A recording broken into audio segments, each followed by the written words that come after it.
Hello, I'm Andrew Allan-Johns. I'm the chair of the Board of Directors for SOMA International, and I'm making this video to share with you some tips for packing for a SOMA mission. I like to have all my gear on a carry-on bag, and my secret is this bag. It is called a travel backpack. It's a new class of bags that are becoming more and more available. And I'll show you some of the things that I put in there for a SOMA mission. This pack has a number of compartments and clever ways of organising all your things, and when we open it up you'll see that it's a little bit like a TARDIS. So let's have a look. First of all, let's open up the main compartment.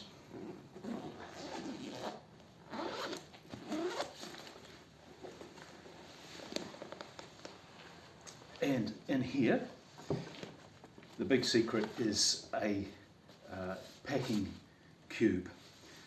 You can buy these quite affordably, and I have all of the clothes that I'll be taking apart from what I'm wearing for my next mission trip to Vanuatu.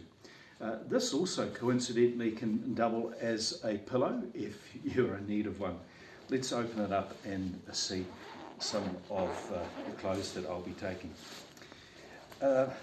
I have learned that the best clothes to take are synthetic clothes, and I usually can get 2 days wear out of them before they need to be washed or replaced.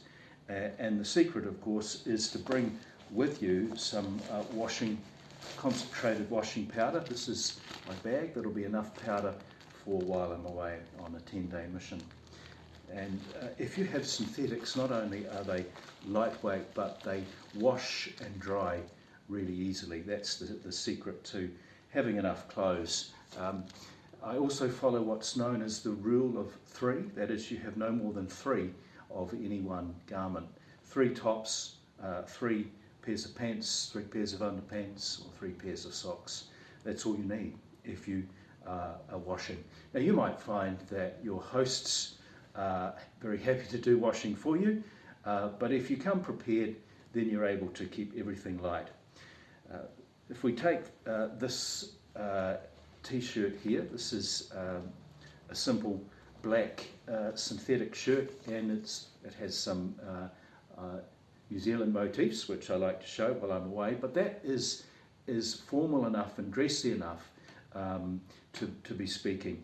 And if I need to wear a clerical collar, then I've got these that I had made up by a tailor. This just slips over underneath any black shirt, and it just looks the part, and it's a lot simpler than carrying around clergy shirts. I'm not sure if you can buy these. You might have to get them made up, but this is another good secret. Now, the clothes themselves, I roll them up, fold them up, and then roll them. Then you'll see that they can pack like sardines in your packing cube. We turn it over, there's another compartment. And here we have all my trousers. Now, this particular, these are travel pants, and you can buy these at most sort of sports shops or travel shops. And again, it's synthetic, but once the creases come out of it, it's actually quite smart, and it has lots of pockets in it, including zip pockets inside. And so these are hidden away, and in these inner hidden zip pockets, that's where I put my travel documents when I'm travelling or out and about in a town where I want my passport or money. It's much safer than having a round the shoulder pack or around the middle of your waist bag. So I do recommend travel pants. And so I'll just take 2 of those. I'll wear one on the plane and one other to change into, and then a pair of shorts for after work if I'm in a warm place, and then if I'm in a place where I want to swim, I'll have a pair of swimming togs. That's what we call them in New Zealand. And in Vanuatu, with those beautiful tropical waters, I'm looking forward to doing that in August. That's the packing cube. Now, we'll find in here a microfiber towel. This is big enough to dry yourself. If you're able to have a shower in transit at an airport or locally, if there's no towel provided, that's all you need to take, and that folds up very, very small. You'll also find it's really great to have some a pack of wet wipes. So if you're not able to wash, for a day or two, that will really help keep you going. Good to have a small packet of tissues as well. And inside here, I've got a Maasai blanket. This was given to me by a Maasai church community in Tanzania. And these are the blankets that Maasai men wear around themselves during the day, and at night they turn into a blanket. It's surprisingly warm, although it's quite thin. And this has been enough to sleep with in a number of warmer climates if there hasn't been good bedding provided. Along with that, I carry a silk sleeping bag liner, and these are great if you want to get a good sleep on an overnight flight, or if you just want to enhance whatever sleeping arrangement has been offered. That compared and together with the Maasai blanket, that's more than enough. I'm not going to take the Maasai blanket to Vanuatu. It's a pretty warm climate, but it just helps me to be self-contained. We keep looking inside here. We've got an LED heat torch, really essential equipment if you're going into a majority world country where there's no electricity supply, or that just isn't on at night, and you just need to be safe as you walk around. Highly recommend that you take one of those with batteries rather than a rechargeable battery, disposable batteries and some spares. And here I've got a universal power adapter. These ones are very cheap now, and they supply every configuration both in and out, plus some USB outlets, so highly recommend that you travel with one of those. And here in this pocket here, well, that's just my toiletries. You try to get it down to the one single bag to get through customs, immigration quickly as they inspect. And I carry just a small cake of soap and a small, very small bottle of shampoo. You don't carry around big things, and if you find that you run out, if it's not supplied, you just go to a local shop and resupply yourself. So keep that very small and very light. Now, the beauty of this bag is that it has two ways of opening up, and it also opens up from the side, and we find the zip for that. There's so many zips.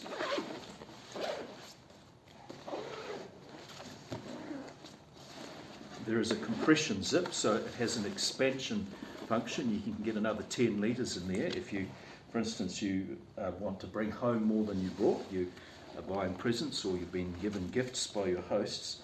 And if we open up the zip, you can see now how it opens up like a suitcase.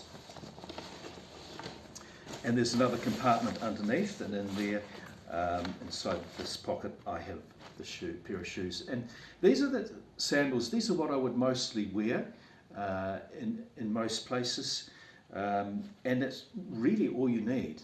Now, I would probably wear, depending where I'm going, a formal pair of dress shoes on the plane, but then wear, in a warmer climate, wear these most of the time, and that really is enough. You don't need any more than 2 pair of shoes, and maybe even one is enough.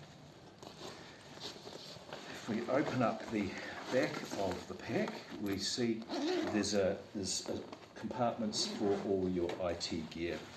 There's a room here for a laptop, pocket for a tablet, a pocket here you can put papers, that's all my teaching notes. And then in the front of the pack there's another set of zips here for special little things here. Inside at the top there's a pocket for an RFID safe pocket for your passport while you're travelling, or anything that you need to have safe, and that's lockable behind these zips. There's plenty of pockets for pens, stationery, etc. I also put in here an extra bag that just turns into a day bag that you can use while you're on ministry during the day, or this particular bag. This is a bag made in Vanuatu from my first trip, so I'll be using that as my bag, a place to put my Bible and papers during the day as the team does its work. Also got in here a solar battery pack. You can recharge your phone, a good couple of times from that. If you can't access a power outlet, the sun will do the job for you. They're very cheap to buy now.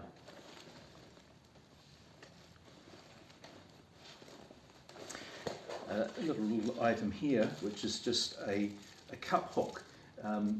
If you need to have a mosquito net where you're going, you can take some quite portable nets with you, but there isn't necessarily somewhere to hang them. So this can just be by hand be screwed into the ceiling or a piece of wood overlooking the bed.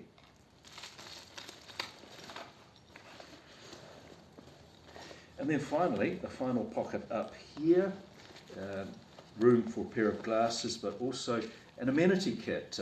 I'm just using an old one from Emirates, but inside here I recommend that you take a COVID N95 mask and a really good blackout mask, not the ones that the airlines give you, but I paid a few dollars for this, and it's got flaps that keep the light out under your nose and above there, and it really helps in getting a good sleep on flight, but also at your destination. There's also some reasonable quality earbuds, a USB cable, and then one of my top tips here is a pair of quality divers earplugs. Now these are not like the earplugs that most people use. You can see that they're made of quite soft rubber and they're shaped like a Christmas tree, and they're far more effective than anything else I've ever used.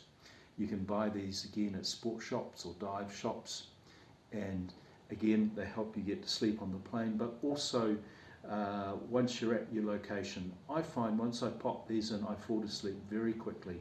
And remember, sleep is a weapon, and we need the best sleep that we can have on mission.